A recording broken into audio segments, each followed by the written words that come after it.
Hey, welcome to the Daily Drive. Hope you're having a good day today. My name is Mike Bro, and together we have been binge watching an incredible miniseries. We've been looking at the story of a girl named Esther, and you can find her story in the Old Testament section of the Bible, the book of Esther. It is riveting drama, would definitely be trending right now on Netflix. If you missed any of the previous podcasts, you can go back and catch up. And today, we're all the way to episode number 6. And we're calling it Shark Tank. Have you ever seen those entrepreneurs on that show? Well, they'll walk in front of all those sharks and they'll make their sales pitch that they get so nervous. Well, I can't imagine what's going through Esther's mind. Mordecai tells Esther what to do, but not how to do it. In fact, he had coached her, when you go in there to make your pitch before the king, you need to beg, you need to plead. But Esther doesn't come to the king as a beggar. She doesn't come with a cheesy, memorized sales pitch. She doesn't choose to wear some kind of, sexy lingerie as a member of his harem or even as his wife.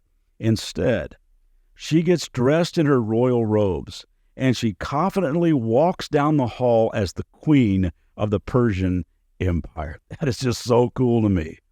Can you imagine her walking down that hallway, knowing that with each step she's getting closer and closer to the king seeing her, which, remember, to come uninvited is a capital offense.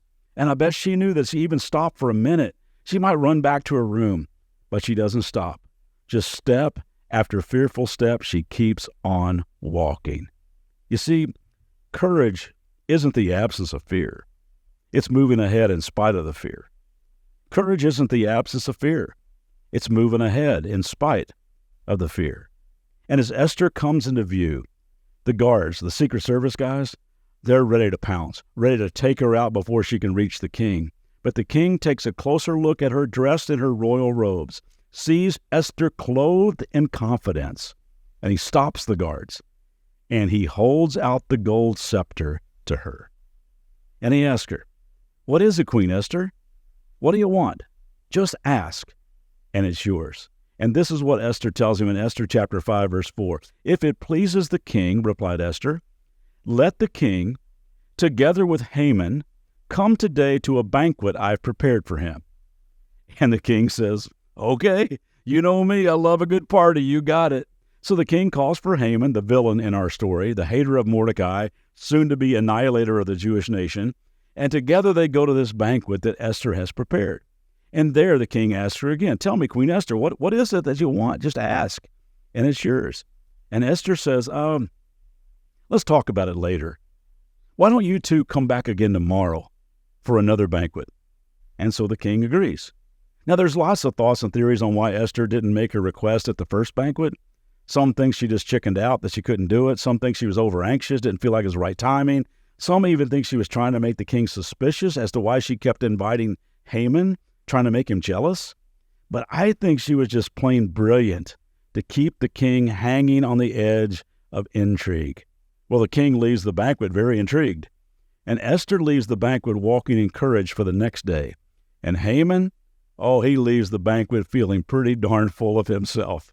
He was so pumped up about having an exclusive dinner with the royal family and being invited back again. He was in. It says he left the banquet happy and in high spirits, so full of himself. But all that changes when he has to walk past the king's gate and see once again, that Mordecai dude, still refusing to bow down to his greatness. Well, Haman goes home, and if his day hadn't been eventful enough, he throws another party at his house to brag to his wife and friends about all of his wining and dining with the king and queen. He tells them, I'm the only one the queen invited.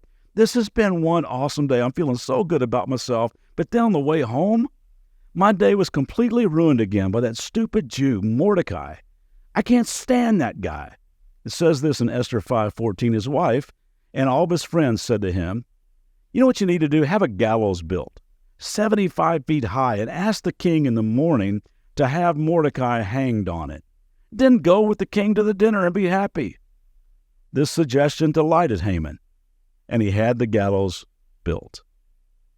Pride is such an ugly and destructive thing. Somebody one time asked, how does a narcissist change a light bulb?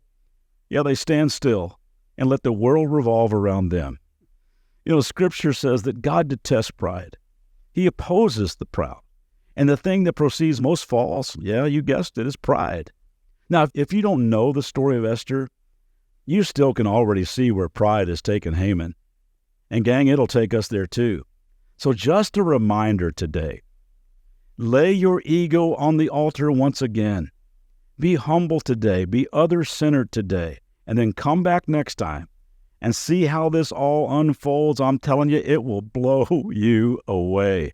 Have a great day.